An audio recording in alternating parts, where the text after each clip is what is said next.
We're at the TiCon 2025, and we have here with us Anita Manwani, who is the president of the Silicon Valley and is organizing the entire mega event that we're saying day one just opened up. Such amazing panels out there. Your thoughts around the AI concept and overall this conference? It was just amazing. I just think that the energy was great. I think that it truly reflected the transformation that we're all about. It's not just deep tech, it's not just AI technology in the sectors that we are most familiar with. They are going to be represented over the next 3 days, such as healthcare, supply chain, and all of that. But today was really a fantastic start to our media and entertainment track that is going to be coming on in the next 2 days.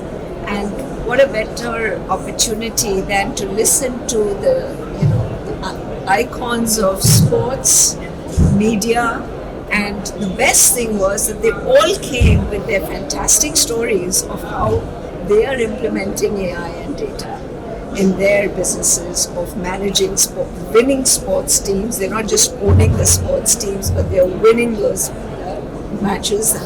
And it's just been amazing to see cricket, basketball, baseball, golf, which is my favorite sport, is all being there, and soccer, of course. So it was great. We couldn't have asked for better. I think the 300 plus volunteers and their hard work and the vision that we had last year to do something like this has truly come true.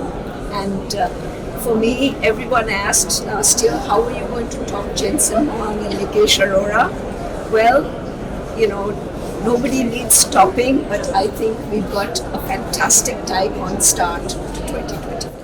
You actually answered the next question that I was about to ask. The lineup, the creme de creme coming here for this conference. It is such a privilege that TI is actually coming up with these kind of personalities who actually shape the world today and the narrative of AI per se. Your thoughts about Satya Nadella, His Excellency Al Rashid coming in. There's so many people that I can just stop counting on my fingers, but your thoughts on that?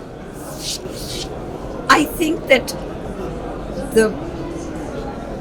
if I had to just say one word, it is grace.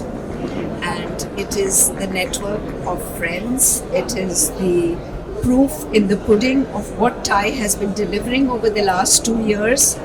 And truly now people feel ready that they want to be on this platform and talk about their technologies, their contributions.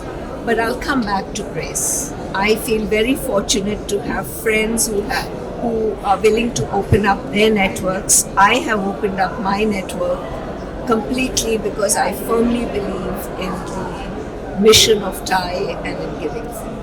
This is very interesting that you talk about the networking aspect of it. AI is supposed to empower people in a very machine learning way, in a very generative way, but the whole human element still remains so much prevalent in today's times. I think there is a bit of we talked about authenticity, we talked about responsibility, the integrity around it. It looks like people are still at the center of it, and the AI skepticism can take a bit of a break out there, right? Actually, I don't know if it's necessarily skepticism, but it is an acknowledgement of the reality. At the end of the day, humans are creating AI, right? And so it's not that AI is going to completely replace that. And I do believe that there will be a time where we will see a lot more authenticity, and the agents and AI is going to be such a powerful learning organism, if we can call it that, that it is going to be almost equal. But I think that time is still a long ways. It's not just around the corner, as everybody says. And we'll hear from big stalwarts. We will hear from AI experts in our Enterprise AI Forum on Friday. And more importantly, we'll hear from NVIDIA, the leaders of NVIDIA on Friday.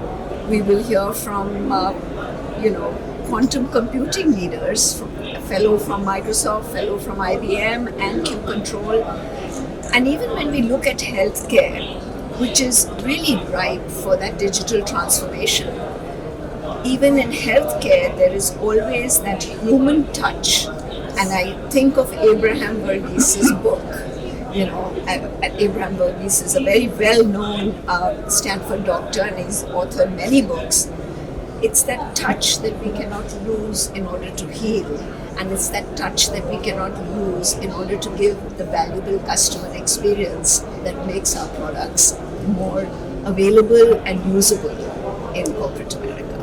Totally. And I think that brings me to the next question about the fact that this confluence of brilliant minds connecting is not just to showcase the AI aspect of it, but also in sparking enough conversation around cybersecurity, the data centers, the energy usage, all those responsibilities that these leaders have.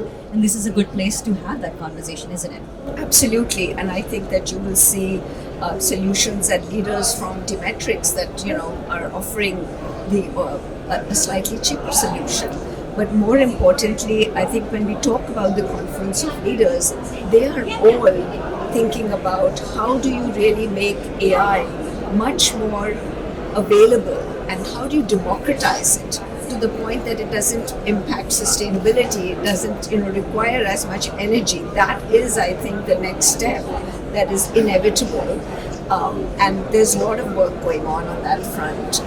You will also hear about the one person unicorn. Imagine that. And then I get a privilege of actually talking to 3 unicorn companies and hearing from them what are their challenges and how did they get to where they did. And there is always, as I say, entrepreneurs can be accidental, but unicorns are not accidental. That is very well said, and I hope that these unicorns will actually have a lasting impact. Thank you so much for talking to us, and I appreciate that. Thank you so much, Times Group, for being a partner. Really appreciate everything all of you are doing, and I hope that this is the first of many more to happen. Absolutely. Thank you so much.